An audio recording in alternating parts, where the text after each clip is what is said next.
Welcome back to comics, to Hot Comics TV and Miracleman by Alan Moore and Gary Leach. So my relationship with this comic book series is that this was kind of like the unicorn, the gold tooth in the 90s that everybody used to talk about as a comic book series to collect. And me being young and not knowing, because the market had kind of like the Wizard magazine used to talk about that this was like a big go-to sort of thing, and I didn't know much about what Miracleman was. So I was confused that I didn't know that. I thought it was created by Alan Moore, but in reality it was an adaptation that Fawcett Publications in England had over Captain Marvel, and they were doing their own printings of Captain Marvel. And when that license stopped, they did their own spin and they did their own property that Mick Anglo took on, and I think it was done in between the 50s and the 60s. Like this is like a very old property. And then in 82, Alan Moore comes in and takes over on Warrior magazine. They did a mini series, like an anthology on Warrior from early 80s. And obviously I'm a baby. I'm not like a grown person, I'm not even a kid, it's just like a toddler sort of thing. And they printed this series in the early 80s, and it's so alluring and so exotic to me because this is a British comic book that's sort of doing their own spin-off of an American character like Shazam, like Captain Marvel. So I ended up getting this in 2010, whenever it might have been, that I ended up getting my collection of Miracleman, and I wanted to have the first issue. And I had also purchased just before that, or whenever this came out, I can't remember when this book came out, I saw this. This is once Marvel got their rights again, and they ended up taking over the property of Miracleman. I can't remember when this book came out, and this is before the omnibus, obviously. So, so this is 2014. So I had these on my possession for probably 5 years before I bought this. And to my shock, when I bought this, I'm not even gonna mention where I bought it from. They sent me the book, and it had a massive dent on it, and I was not too happy about that. This is before me knowing that they were going to print the omnibus, which I haven't purchased yet for one or another reason. But anyway, so I just want to make a little bit of quick comparison for now about this. So I don't understand why they were trying to age the art. As you can sort of see, they're doing funny things on these for the coloring process. That just trying to make it a lot. They're aging it up. Whether the original publication is very flat colors, very clean. I don't know what's wrong with this. I don't know why they didn't go that route, but they went with... They even aged the paper. They even put dots on it. Which is a little odd. I don't know what the omnibus looks like. That's something that I haven't really dived on, and I would like to know what that looks like. So, okay, let's take a look at what's happening here. So this is the parody that Alan Moore is already writing, because they're kind of like taking out of the classic time. They're doing a story of Johnny Bates being Kid Miracle and called Sticky, and they convert into the Miracle Kids or the youth. I don't understand why they went that route. Very interesting to see the choices that they've made over the original coloring. If I was in charge of doing things like this, I probably would have gotten a scan like this, photograph it with high definition, obviously, or scan it or whatever process that gives the best fidelity to this, and then print this instead of doing this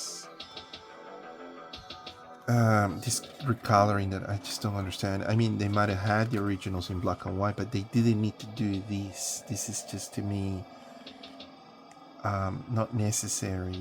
It doesn't really do anything for the art.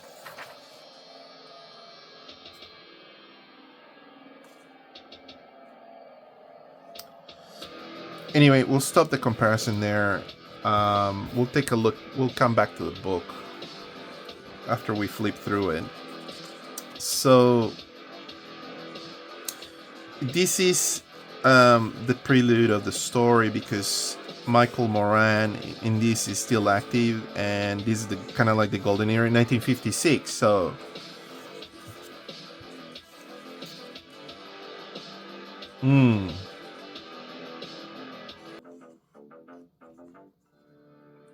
so again, the printing is very clean,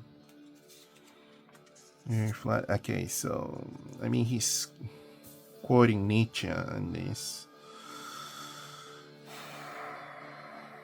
What's below that godlike figure? Behold, and I teach you the Superman. He's this lightning, he's this madness. Friedrich Wilhelm Nietzsche, Das sprach Zarathustra. Absolutely outstanding, but anyway. And this is now the modern time.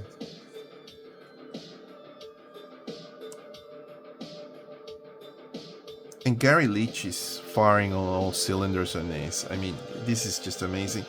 I don't know if they did a artisan edition in black and white of this, but that's something that, oh my god, it's, there's not enough time or money, sort of thing, that I would have loved to see that at a bigger scale. I mean, you can sort of see the pages here, just immaculate detail. Gary Leach is just one of those artists that people don't talk enough about, and I would love to hear more about him. So I think this Marvel book censored. I don't know. There was like a censored stuff. I mean, okay, we're gonna keep on doing this. I'm gonna go back and forward with these sort of things.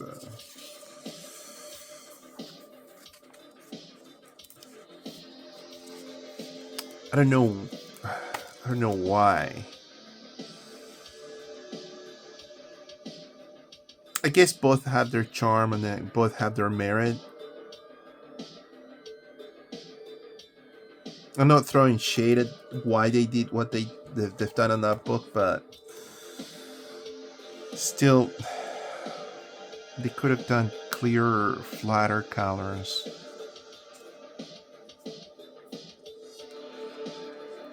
So at this stage, Michael Moran is just dreaming about being Miracleman.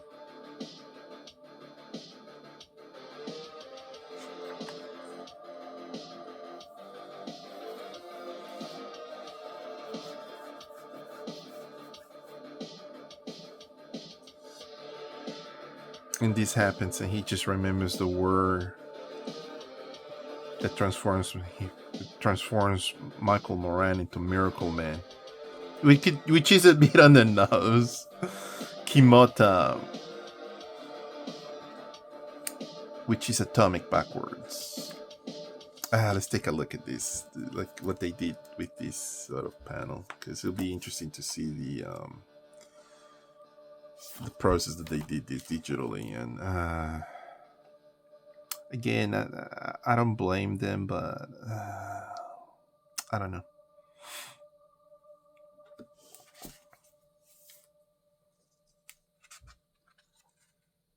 He remembers, he dismantles the thieves or terrorists, whatever these guys, bad guys are, and he just realizes full of energy that he is who he is. And yeah, the beginning. And what beautiful work. I mean, I can't begin to say that this is just amazing.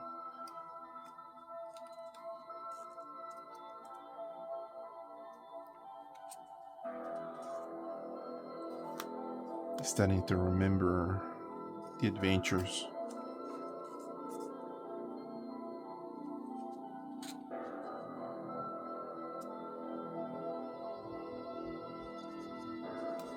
And this is when Kid Miracle loses his memory and the other one dies or disappears.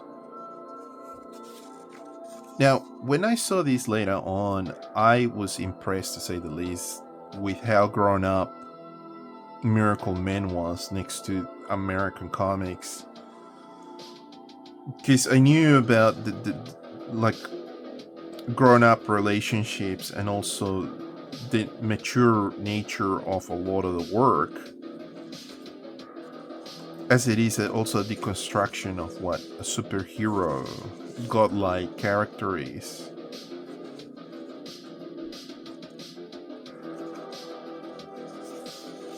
Just look at that. It's just outstanding work.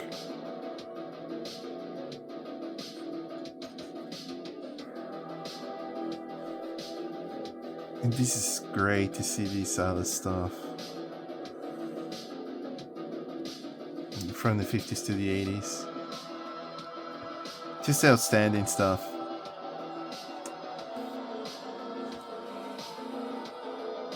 So that's my issue for 1985,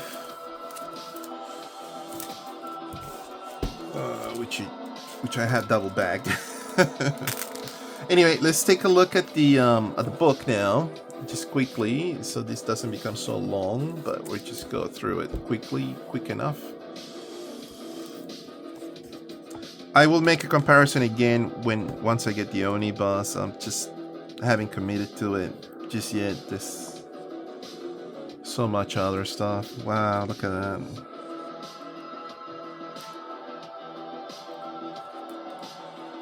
I remember hearing that there was like a censor. Okay, so this is going through the other issues. I'm not going to do that, but because I'm going to go through these again with issue number 2. Right now, I just wanted to go over these right now. Okay, so they kept it the same. Okay, fair enough. I remember hearing that it was like being censored or something. So the catch with this book would have been the value of it, and I hope that they've done this with the omnibus, and that is that they print these at a larger scale, because that would be the game to play here.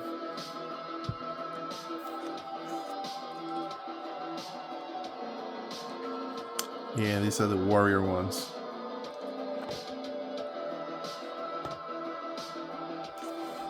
See, this, if they had printed this at a larger scale, would have been amazing to see the original art.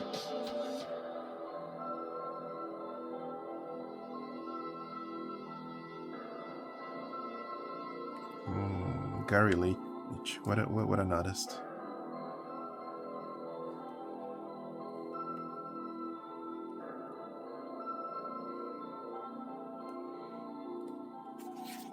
So it's got advertising and whatnot.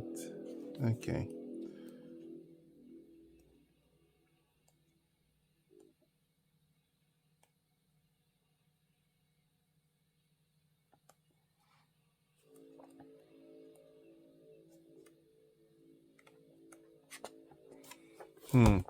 Anyway, it's not about this book, it's about the comic book.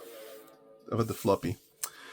Alright, on that note, this is where we end up with Miracleman, one of the most important comic books that Alan Moore has constructed and put together. And Gary Leach's magnificent art, I cannot give him enough credit. This is such a treat of a book to see. I'll be talking about that omnibus later on. We'll see how we go with that one on later date. And I just wanted to dust off the old Miracleman, which is quite the treat. I do highly recommend this for anybody. Just read it any way you can. You get these books are very easily available, and they're not expensive. They're very cheap if you don't want to go the route of the omnibus. And it's an illness to collect comics because you can buy the same comic book multiple times. Anyway, thank you so much for your time. Please like and subscribe and all those good things. And till next time, have a lovely day. Bye bye.